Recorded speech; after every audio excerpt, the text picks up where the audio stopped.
Otep à tous, bien-aimés frères et sœurs. Le ministre espagnol des Affaires étrangères n'exclut pas une intervention de l'OTAN au Mali pour, dit-il, aller sauver le Mali contre le terreau. Ouais, une bonne idée, hein? On va aller sortir le Mali de la crise. Il y a trop de terreau. Donc, nous, il faut que nous puissions aider le Mali à s'en sortir. Question. Qui a amené le terreau au Mali? Comment ça a commencé là? C'est venu d'où? Ça sort d'où? Ce ministre des Affaires étrangères là, il est allé à l'école ou bien il est sous l'effet de la poudre? Amelaka Poutoulou, Azali Boma, Mamanaye, il est fou. Il doit être fou. Il croit que le Mali, c'est sa mère qui a mis au monde le Mali. Un ministre des Affaires étrangères qui se lève pour dire que, oh, il y a trop d'instabilité au Mali là. Donc nous, l'OTAN, nous l'OTAN, nous qui avions détruit la Libye, nous qui avions tué Kadhafi, nous devrons venir aider le Mali. Vous voyez, ça dit qu'il faut être fou. Quand tu es normal, tu ne peux pas parler comme ça.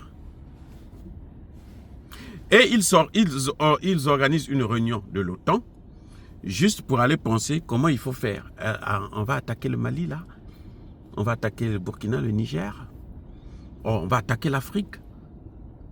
Parce que ce que vous oubliez, ce que certains, beaucoup, notamment les dirigeants africains, la poubelle là, oublient, c'est que, mais quand on attaque le Mali, le Burkina, le Niger, le Tchad, la RDC, on est en train d'attaquer tout un continent.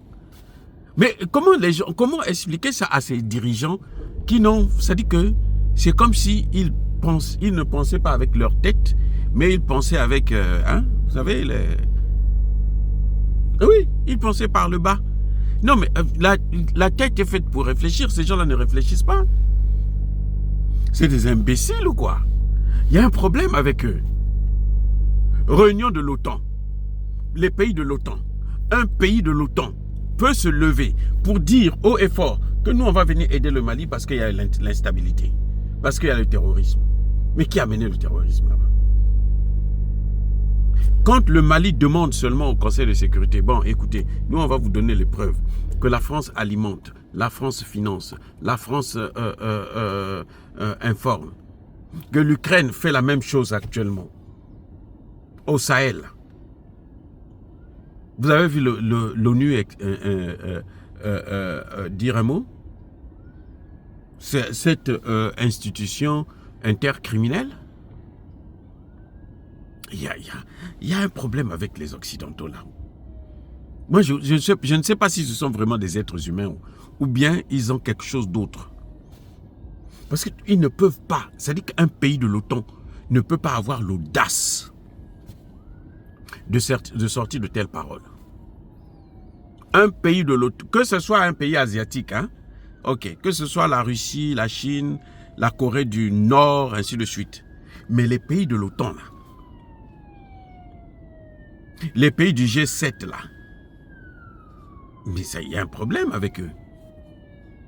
Les amis, l'OTAN nous a dit, les Américains en particulier, ils nous ont dit qu'ils devraient aller en Irak pour apporter la démocratie.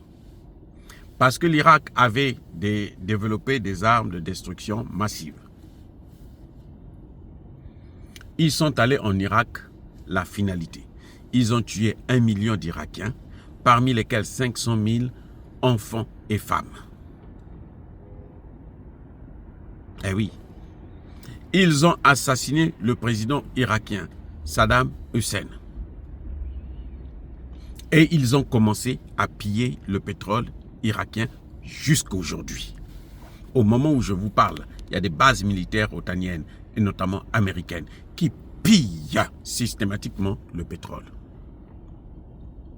Le fameux parlement de l'Irak a demandé à l'époque à Donald Trump, retire-nous tes troupes là, nous on ne veut pas d'eux.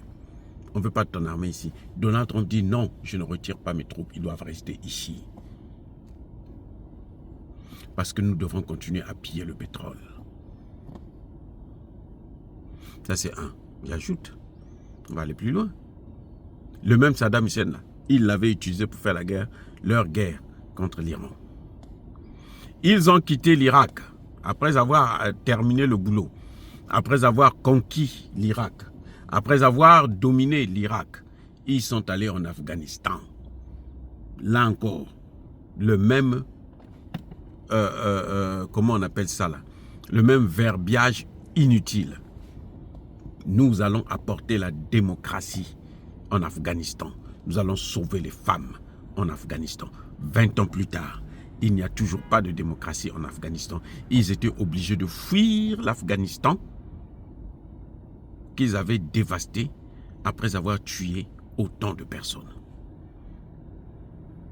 Après là-bas, ils sont venus en Côte d'Ivoire. Ils nous ont dit la Côte d'Ivoire a besoin de la démocratie. Nous allons instaurer la démocratie. Et là, cette fois-ci, il n'y a pas eu que l'OTAN, il y a eu les Nations Unies. Ils sont tous venus là-bas. Ils se sont regroupés. Association des malfaiteurs. Ils ont détruit la Côte d'Ivoire.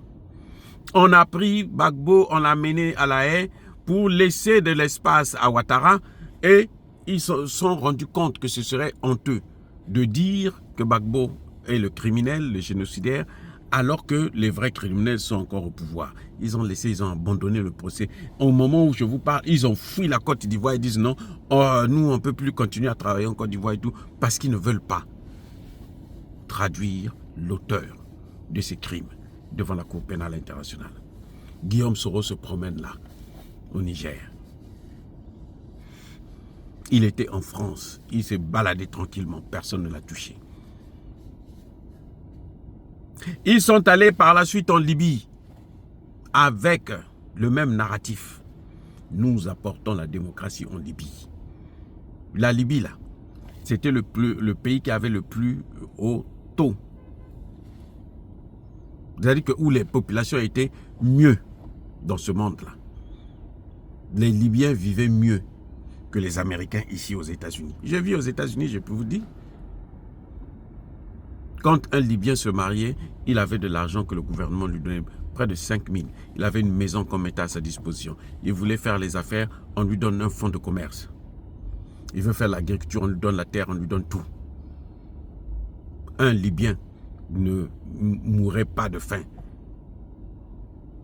Comme on le voit aujourd'hui sur l'ensemble du continent africain. Ces mêmes Occidentaux, l'OTAN, est venu bombarder. Et puis voilà ce que ça a donné. Maintenant, ils vont, après là, la Libye, là, ils ont assassiné Kadhafi. Ils ont pris les gens qu'ils avaient utilisés là-bas. Ils les ont amenés au Mali, au Burkina, au Niger, dans l'ensemble du Sahel, jusqu'au Tchad. Les amis, vous croyez que ça, ce sont des gens vraiment qui ont un cerveau? Et ce ministre des Affaires étrangères peut se permettre de venir déclarer haut et fort que nous allons instaurer la démocratie. Nous allons instaurer la paix. Alors ce sont eux qui ont détruit la paix, qui ont assassiné la paix, qui ont brûlé la paix et qui ont installé le chaos et les troubles. Les amis. Mais Dieu merci, nous savons que maintenant, il y a ce qu'on dit comme parole et il y a ce qu'on fait. Parce que ça ne peut plus continuer comme ça. Les amis, nous sommes prêts maintenant. Ils ne pourront plus continuer à nous dominer comme ils l'ont toujours fait. Ce ministre espagnol doit savoir que l'Afrique a changé. L'Afrique de 1885 n'est plus l'Afrique de 2024-2025. Soyez bénis, abondamment bénis par le Dieu de Kémite et par nos ancêtres angélisés, mais que tous ceux qui persécutent le continent africain, le pillent et le déstabilisent, qu'ils soient noirs, blancs, chinois, arabes, juifs, indiens ou qui qu'ils soient punis, maudits, foudroyés, neutralisés, écrasés, effacés par le Dieu de Kémite et par nos ancêtres angélisés. Vive l'Afrique éternelle, j'ai dit et j'assume.